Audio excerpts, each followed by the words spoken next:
माँ का बंटवारा। रोहन और मोहन दो भाई थे। दोनों की शादी हो जाती है, लेकिन शादी के बाद दोनों के बीच एक नई लड़ाई की शुरुआत होती है। और लड़ाई इस बात की कि माँ को रखेगा कौन। देखो रोहन, इस बार मैंने माँ को पूरे 8 दिन ज्यादा रखा।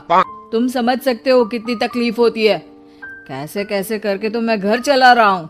अरे वाह भैया वाह, 8 दिन ज्यादा में तो आपका बजट खराब हो गया। याद है 2 साल पहले जब आप दिवाली में अमेरिका गए थे तो मैंने पूरे 17 दिन माँ को एक्स्ट्रा रखा था। अब बात निकली है तो मैं बोल देता हूँ। तुम्हारी बीवी ने माँ को जो साड़ी देकर भेजा था ना, वो सेम साड़ी मेरी नौकरानी भी पहन कर आ गई थी। पता है कितनी शर्म महसूस हुई मुझे। तभी वहाँ मोहन की बीवी आ जाती है। बस करिए रोहन, मैंने तो अच्छी ही साड़ी दिलाई थी। अब क्या एक बुढ़िया के लिए मैं डिजाइनर कपड़े लेकर आऊं? कम से कम लाई तो, आप तो वो भी नहीं करते। तभी वहाँ रोहन की बीवी भी आ जाती है। देखो, हम क्या करते हैं क्या नहीं ये हमें ना बताओ। अगर हम गिनाने में आ जाएं कि हम क्या क्या करते हैं ना, तो शर्मिंदा हो जाओगे आप लोग। दूर खड़ी माँ बच्चों के साथ बच्चों की सारी बातें सुन रही होती है। वो अपने कमरे में जाती है जहाँ रोहन का बेटा उन्हें कहता है, दादी मैं बड़ा होकर पैसे कमाऊंगा तो आपको बहुत खुश रखूंगा। बेटा मैं तब तक रहूं ना रहूं, पर तुम अपने माँ बाप को कभी कोई कमी नहीं होने देना, उनकी हमेशा इज्जत करना। तभी वहाँ रोहन की बीवी आ जाती है। अरे माँ जी, क्या उटपटांग मेरे बच्चे को सिखा रही हैं? मैंने हमेशा अच्छी शिक्षा दी है, आप कुछ गलत ना सिखाएं। हाँ बहू, संस्कारों में तो मेरे ही कोई कमी रह गई थी। हाँ हाँ सुन लिया मैंने। जाइए अपने कपड़े समेटिए और निकलिए कुछ दिनों के लिए। हम भी सांस ले, थोड़ा तंग आ गए हैं।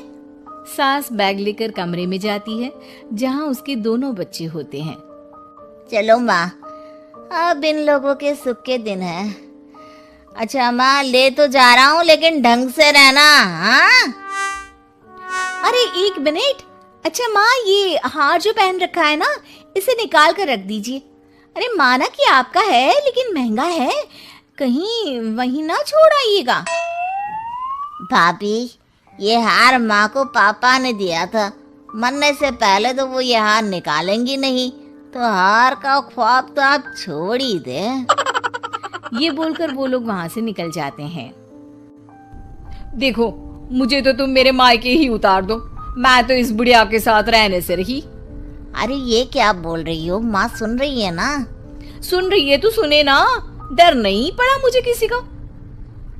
अरे बेटा जरा साइड में रोक ले, न सामने मंदिर दिख रहा है ना, वहाँ भगवान को हाथ जोड़कर आती हूँ। मोहन गाड़ी रोक देता है। माँ उतर जाती है। धीरे धीरे चलते हुए वो उन दोनों से काफी दूर निकल जाती है। काफी देर तक माँ वापस नहीं आती तो मोहन उन्हें ढूंढने उतर जाता है। अब ये माँ कहाँ चली गई? अरे पता भी है कि अभी दूर जाना है, लेकिन अपने सिवा किसी और के बारे में सोचती नहीं।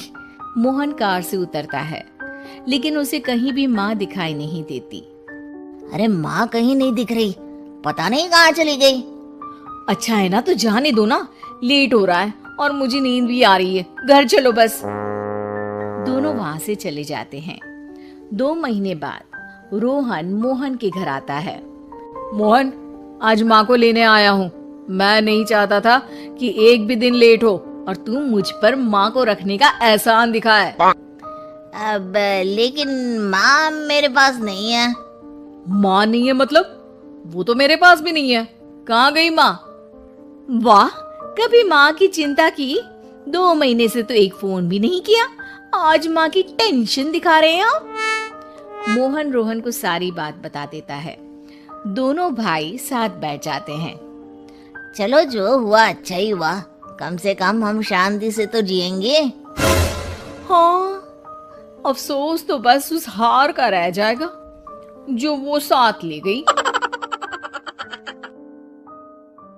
उधर माँ शांति से एक वृद्धाश्रम के बेंच में बैठी होती है। गले में हार नहीं होता क्योंकि उसी को बेचकर वृद्धाश्रम का किराया दिया होता है। इस कहानी में किसी को कोई सीख नहीं मिली, ना ही किसी को कोई सबक।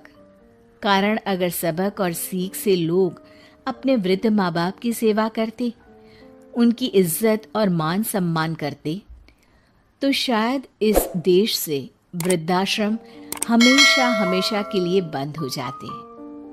तो इस कहानी का अंत यही स्वीकार करें।